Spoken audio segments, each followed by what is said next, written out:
J'ai découvert un bon terrain en voyageant par les États-Unis il y a 3 ans. J'étais parti pour faire une course et après j'ai connaissé bien Scott Jurek qui apparaît dans le livre. Il m'en avait parlé et du coup j'ai pris le livre.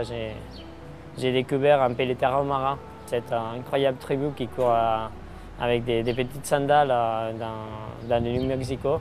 Et c'est vrai, c'est une histoire incroyable.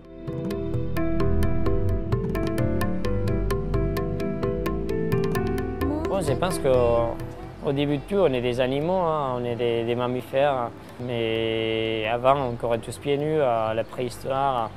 Et c'est vrai qu'avec la technologie, on a perdu cette perception du sol, cette perception du corps. Et il y a des tribus dans les Tarahumara qui ont continué à courir comme avant, juste avec le minimum de protection. C'est sûr que le minimalisme, c'est bien, mais ça dépend du terrain aussi. On est fait pour être dans des terrains plats, avec pas trop de cailloux, sur de l'herbe, sur des zones plates. C'est très bien de courir pieds nus ou avec du minimum. Après, à notre montagne, on a besoin un peu de protection pour le froid, protection pour les cailloux, mais moi je pense que c'est important de courir juste avec les minimums qu'on a besoin.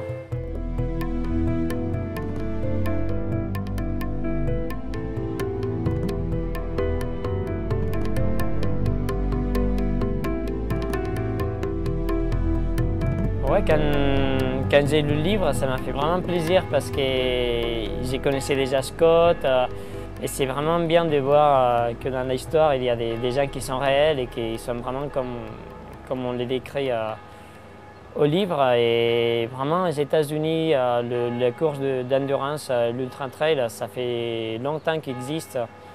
Et je trouve que c'est une culture plus pure au niveau que les coureurs, ils se prennent moins la tête, ils sont plus pour le plaisir, pour le dépassement de soi qu'en Europe, que parfois on trouve trop la compétition.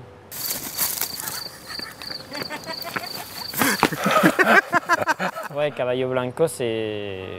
Bon, pour ce que j'ai pu lire, c'était une personne incroyable. Déjà le fait de partir de la vie américaine typique et rencontrer les Tarahumara et vivre comme eux, c'est vraiment magique, le fait de voir que l'essentiel qu'il avait pour vivre, c'était juste ça.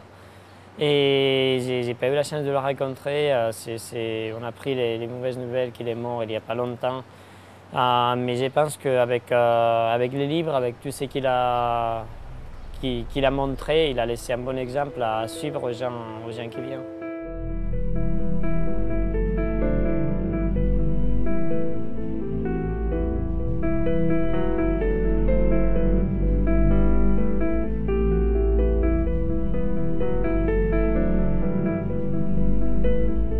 Bon, le barfoot, quand tu cours pieds nus, il faut être sur l'avant du pied parce que en fait, le problème de la technologie, ça nous a mené à courir avec les talons, donc on a l'amorti.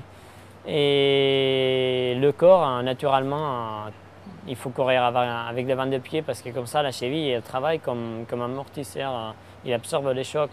Je pense que courir pieds nus, courir en barfoot, ça t'apprend beaucoup à la connaissance de ton corps. Et ça t'évite des blessures. Après, quand tu cours de la longue distance ou quand tu cours dans des terrains montagne, il faut un minimum de protection.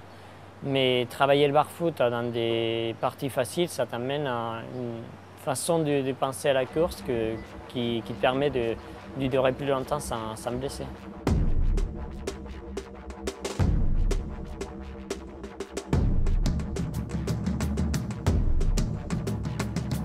Ouais, c'est finalement, plus on se met des protections à nu, moins on utilise notre corps, donc plus on est fragile.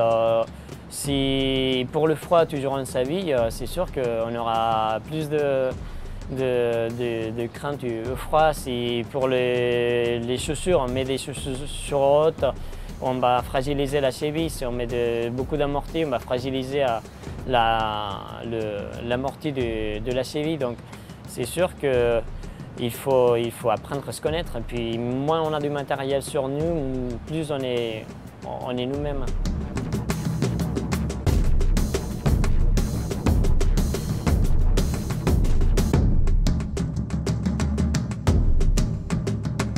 Et plus ça évolue, c'est sûr que ça t'amène à avoir moins de matériel. Donc moins tu as de matériel, plus il faut aller rapide pour ne pas avoir froid, pour échapper au danger. Donc c'est sûr que le trail, ça intègre les valeurs de la montagne. Ce qui est bien, je trouve, c'est que plus les gens s'y mettent, plus ils connaissent la montagne, donc toutes les valeurs qui sont avec.